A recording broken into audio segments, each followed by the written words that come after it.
Breaking news, আরো একটা চাঁচল থানার মামলায় রক্ষা কবচ শুভেন্দুর। হাইকোর্টে রক্ষা কবচ পেলেন বিরোধী দলনেতা। চাঁচল থানার মামলায় রক্ষা কবচ শুভেন্দু অধিকারীর।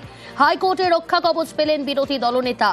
এ বিষয়ে আরো বিস্তারিত জানাবে অর্ণব, রয়েছে আমার সঙ্গে টেলিফোন লাইনে। অর্ণব, দেখো, কয়েকদিন আগে চাঁচলের সভা থেকে শুভেন্দু অধিকারী যে বক্তব্য রাখেন, সেই বক্তব্যের একটা অংশে প্রসূন বন্দ্যোপাধ্যায়, প্রাক্তন পুলিশ কর্তা এবং একই সঙ্গে তৃণমূল কংগ্রেসের বর্তমান নেতা, তার সম্পর্কে কিছু মন্তব্য করেন।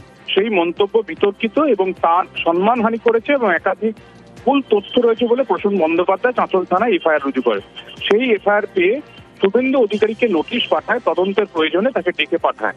এই ঘটনায় কলকাতা হাইকোর্টের দ্বারস্থ হয় শুভেন্দু অধিকারী এবং শুভেন্দু অধিকারী জানায় যে চাঁচল থানার মধ্যে এই প্রসূন বন্দ্যোপাধ্যায় তিনি ওসির চেয়ারে বসে যেভাবে ডিকটেট করে এফআইআর করেছেন, পুরো ঘটনার মধ্যে একটা প্রভাব কাজ করছে।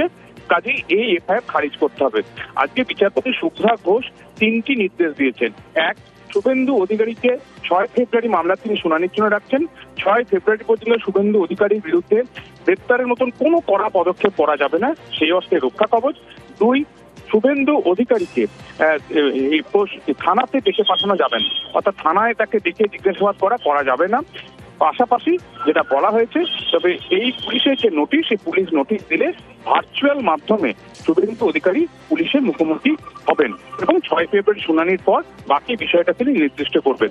অর্থাৎ গ্রেপ্তারের কোনো আশঙ্কা নেই এবং ভার্চুয়াল মাধ্যমে তিনি পুলিশের মুখোমুখি হবেন, এমনটা নির্দেশ জারি করেছেন। যদিও নতুন করে যদি নোটিশ ইস্যু হয়, সেক্ষেত্রেই ভার্চুয়াল মাধ্যমে তিনি মুখোমুখি হবেন।